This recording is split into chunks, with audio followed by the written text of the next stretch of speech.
حضرت فضیل بن عیاض رحمۃ اللہ علیہ ڈاکو تھے، اور نیلے ڈاکو نہیں تھے، ڈاکوؤں کے سردار تھے۔ تو ارشاد فرماتے ہیں کہ میرا طریقہ یہ تھا کہ میں ایک پورے قافلے کی صورت میں حملہ کرتا تھا، تو لوگ ڈرا کرتے تھے اگر کہ فضیل بن عیاض کے ڈاکوؤں نے حملہ کیا تو پھر نہیں بچتے۔ ایک دن گزر رہا تھا تو ایک قاری صاحب آیت پڑھ رہے تھے، لا تقنطوا من رحمت اللہ، اللہ کی رحمت سے کبھی نا امید نہ ہونا، ان اللہ یغفر الذنوب جمیعا، بے شک وہ سارے ہی گناہ معاف کر دے گا۔ آپ فرماتے ہیں میرے دل میں بات اثر کر گئی، ماننا ہے نا، اس نے نہیں ماننا، اس نے 6666 آیتوں کا ترجمہ پڑھ کے بھی توجہ نہیں کرنی۔ آپ ارادہ کریں نا، آپ اپنی دل کی زمین کو زرخیز بنائیں۔ فرماتے ہیں میں فوراً وہ آیت سنی تو میں رویا، اور میں وہ حافظ صاحب کے پاس چلا گیا، ان سے اجازت لی، ان کے کمرے میں داخل ہوا۔ میں نے کہا آپ نے بھی آیت پڑھی ہے کہ اللہ سارے گناہ معاف کر دے گا؟ تو جس بندے نے کئی سال ڈاکے ڈالے ہوں، بیٹیاں روتی رہتی ہوں پر وہ مال لے کے آ گیا ہو، مائیں واسطے دیتی رہتی ہوں پر وہ لوٹ کے نکل آیا ہو، اب جی اگر وہ بندہ بھی سچے دل سے توبہ کرے تو اللہ معاف کر دیتا ہے۔ تو آپ جی کہنے لگے میں کون ہوتا ہوں تمہیں کوئی تفسیر بتانے والا، میں نے تو قرآن کی آیت پڑھی ہے، میرا رب کہتا ہے لا تقنطوا من رحمت اللہ، تم نے مایوس نہیں ہونا، تم آ جانا، معافی مانگ لینا، ان اللہ یغفر الذنوب جمیعا، اللہ سارے گناہ معاف فرما دے گا، اللہ سارے گناہ۔ تو یہ تو اللہ فرما رہا ہے۔ فضیل بن عیاض کہتے ہیں میں نے کہا ختم ہو گئی بات، توبہ بھائی۔ واپس آیا تو وہ میرے ساتھ جو تھے نا ان سے میں نے کہا سردار نیا تلاش کر لو بھائی۔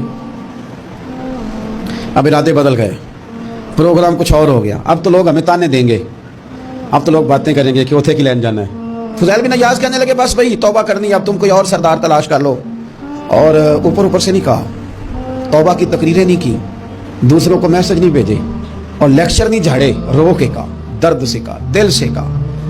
تو وہ جو باقی کے تھے نا ان پر سردار کی بات کا اثر ہوا، کہنے لگے سردار ہم نے سردار نیا نہیں ڈھونڈنا، اگر چوریاں مل کے کی ہیں تو اب تو اس طرح تو نہ کر، توبہ بھی مل کے ہی کریں گے، اب اللہ بھی مل کے ہی کریں گے، بس تو اگر ادھر جائے گا تو ہم بھی تو جائیں گے نا۔ اللہ اکبر۔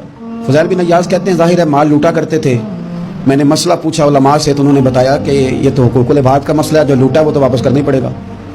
اب میں نے وہ پیسے جمع کیے، اب سارے تو میرے پاس تھے نہیں، جتنے میں دے سکتا تھا دیے، جو کھا چکا تھا وہ رہ گئے، ایک یہودی کے پیسے رہ گئے، اس کے گھر چلا گیا، میں نے جا کے اسے کہا میاں میں نے کر لیا توبہ، اور میں وہ فضیل بن عیاض ڈاکو ہوں جس کے تیرے گھر سے اتنا مال لوٹا تھا، میرے پاس پیسے کوئی نہیں، وہ پیسے لگ گئے، اب تو اس طرح کر مجھے معاف کر دے۔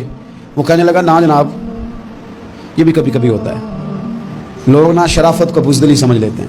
فضیل بن عیاض سے کہنے لگا میں تو پیسے لوں گا، ایسے تو نہیں معاف کرتا۔ فرمانے لگے پیسے تو کوئی نہیں، یہ سچی توبہ ہے۔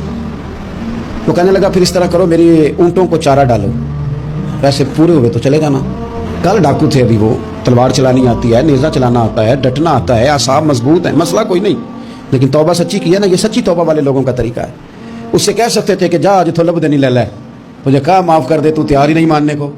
حضرت فضیل بن عیاض کہنے لگے اگر اونٹوں کو چارہ ڈالنے سے تو معافی دیتا ہے نا تو میں تیرے اونٹوں کو چارہ ڈالنے کو بھی تیار ہوں، کیونکہ راضی اللہ کو کرنا ہے، اپنے ضمیر سے بوجھ اتارنا ہے، بندوں کے سامنے سرخرو نہیں ہونا، اللہ کے حضور ہونا ہے۔ توبہ کا مطلب ہے رب کوئی بارگاہ میں سرخرو ہونا، بندوں کے سامنے نہیں۔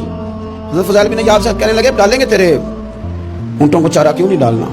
2-4 دن چارہ ڈالا تو وہ یہودی ایک دن کہنے لگا کہ یہ نا ٹھیکریوں سے بڑی ہوئی تھیلی ہے، یہ تو ذرا اٹھا کے لا۔ حضرت فضیل بن عیاض نے اٹھا کے اسے دی، جب اس نے کھولی تو اشرفیوں کی بھری ہوئی تھی، تو آپ فرمانے لگے تو کہہ رہا تھا ٹھیکریاں اٹھا کے لا۔ کہنے لگا میں تورات بڑی پڑھتا ہوں، عالم ہوں، میں نے تورات میں پڑھا تھا کہ مسلمان جب سچی توبہ کر لیں گے نا تو رب ٹھیکریوں کو بھی سونا بنا دیا کرے گا، پھر یہ مٹی کے ڈھیلے اشرفیاں بنا کریں گے۔ تو میں نا تیری توبہ چیک کر رہا تھا، یہ اس میں نے روڑے بڑے ہوئے تھے، لیکن تو اٹھا کے لایا، تو تیری توبہ بھی سچی ہے اور تمہارا دین بھی سچا ہے۔ اب اس طرح کر، معافی اس شرط پہ دوں گا کہ مجھے کلمہ پڑھا تاکہ میں بھی